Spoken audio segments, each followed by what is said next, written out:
There's a new report out that confirms what many of us already suspect. Mass shootings here in the United States are on the rise.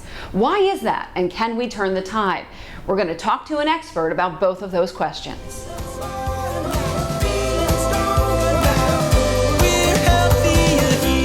Joining us now for a closer look is the psychiatrist-in-chief at the Institute of Living at Hartford Hospital, Dr. Hank Schwartz. Thank you so much. Thank you for having me. So what is happening here?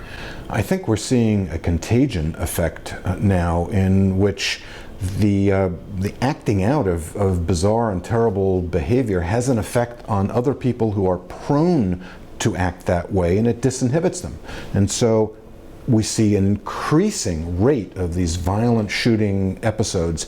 You know, for decades we've seen that with adolescents in high school and junior high school attempting or talking about suicide, and one suicide has the tendency to propel additional suicides. I think we're seeing that with mass shootings. And what is the personality that would actually do this and take action? By and large, the people who commit mass shootings are young men who are very alienated, isolated, angry, paranoid, believing that if they act out something that will help them to achieve some kind of status that they haven't had before.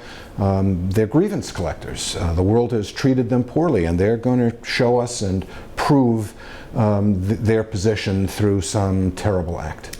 So what can we as a society do? Can we turn the tide?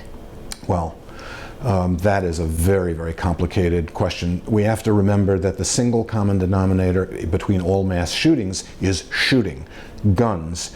The availability of guns is a very, very huge problem in terms of any prospect of containing mass shootings without doing something to control availability. Imagine a country that is having difficulty increasing even the effectiveness of background checks to keep guns out of the hands of mentally unstable, mentally ill individuals and folks with criminal histories.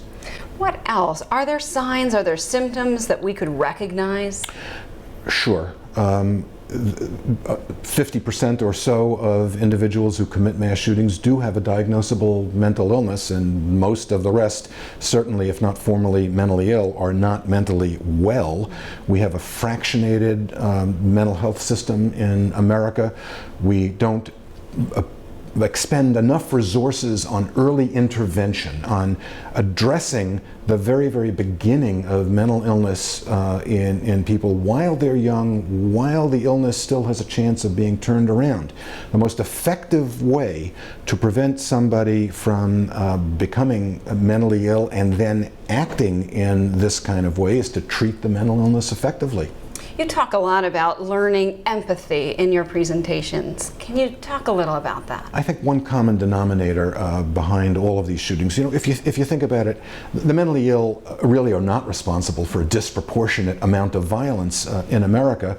So what is it that characterizes the individual who does shoot, whether it be out of a mental illness, whether it be out of a religious motivation, whether it be out of hatred? I believe that it is a lack of empathic connectedness to others. And empathy and empathic connectedness is something that we can detect. We detect it early in elementary school and later when kids bully. And we can address that kind of behavior through social emotional learning programs that are quite effective if we engage in them. Yes.